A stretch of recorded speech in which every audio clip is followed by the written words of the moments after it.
و حکوومەتی عێراقی بەداخەوە ئەو دۆخەی کە لە خورماتوو دروستی کرد لە کاتێکا هێزی لە دژی خەڵکی خۆی بەکارهێنا. ئێمە بەپێی ئەوەی کە عێراق بەردەوام باس لە دەستورەکە دەستور بە بەردەوامی پێشێل کراوە. ئێمە بەپێی دەستور ئەو ناوچانە ئەسڵ ئەوەیە ناوچەی کوردستانین، بەڵام ئێستا عێراق دەستی گرتووە بەسەریاوە ئەو ناوچانە ئەبوو هێزی پێشمەرگەی کوردستان لەگەڵ سوپای عێراق نەک هێزێکی میلیشیای وەکو حەشدی شەعبی ئەو ناوچەیە بە هاوبەشی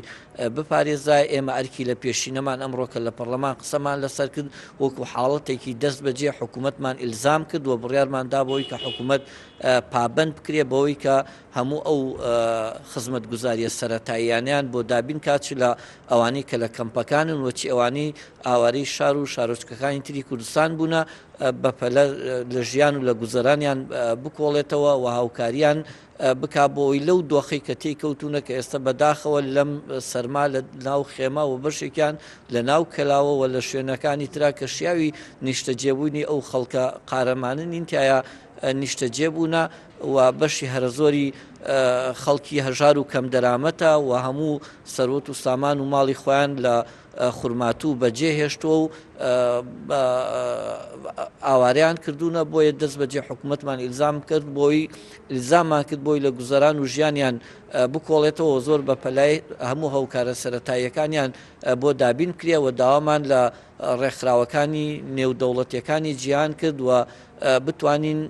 لە ڕێ ئەو ڕاستپاردانی پەرلەمانەوە ئەوان بێنە سەرخەت وەکو لایەنێکی سێم هاوکار بن لەگەڵ عێراق و کۆمەڵی ڕاستپاردە و داواکاریمان ئاراستەی عێراق کرد بۆی دەست بەجێ هەم پێشێلکردنی دەستور کە بەردەوام ئەوان قسەی سەرزاریانە و لەگەڵ ئەوەی ئەو هەموو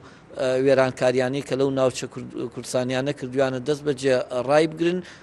کۆبنەخ لەسەر دوو بابەت بوو. بابەتێکی کەمیان یاسایی کرێی خانوبەرە بوو و ئەوەی تریشان دەربارەی گفتوگۆکردن و بابەتی دووسخورماتوو بوو کە پاش 16 ئۆکتۆبەر کە تووشی ئەو وەزعانە لەبارەی بوونەوە کە زوڵمێکی گەورە دەرحەق بە خەڵکی ئەو سنوورەی کرا و ئێستا خەڵکیان زۆربیان و لە ناوچەکان تری کوردستان ژیان بەسەر دەبن بەو ژیانە نەهامەتیەی بەو وەزعی کە سەرۆت و سامانی خۆیان هەموو بەجێهێژێت بەڕاستی کە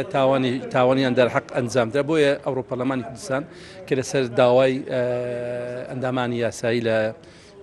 کە داوایان کرد کە کۆبنەوەیەکی لە کۆبنەوەی پەرلەمان ئەو بابەتە گفتوگۆی لەسەر بکرێ بۆیە لەلایەن پەرلەمانەوە ئەوڕۆ گفتوگۆ کراوە لێژنە پەیوەنددارەکان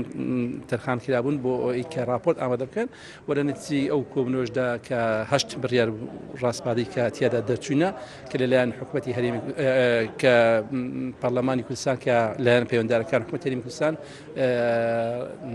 ڕادەسپێری بۆ جێبەجێکردنی ئەو داواپاریازانە کە ئەوڕۆکە کە کۆمەڵی خاڵەکانیش ئەوەنە کە هەم لێژنی پێک دێتن بۆ لە تەقاسی حقایق بۆ لەسەر مەسەلەی دووسخورماتوو و هەروە ئەوانی تریش دەربارەی حکوومەتی هەرێمی کوردستان کە پێویستە بودجەیەکی تایبەت تەرخان بکە بۆ ئاوەرەکان و هەروە کۆکردنەوەی بەڵگەی تایبەت لەسەر ڕووداوەکان و بۆ ئەوەی و هەروە داوا لە UN بکرێەوە کۆمەڵە خاڵی تیادا هەیە کە دەرحەق بە خەڵکی دووسخورماتوو ئەو ناوچانە ئەنجام درابوون.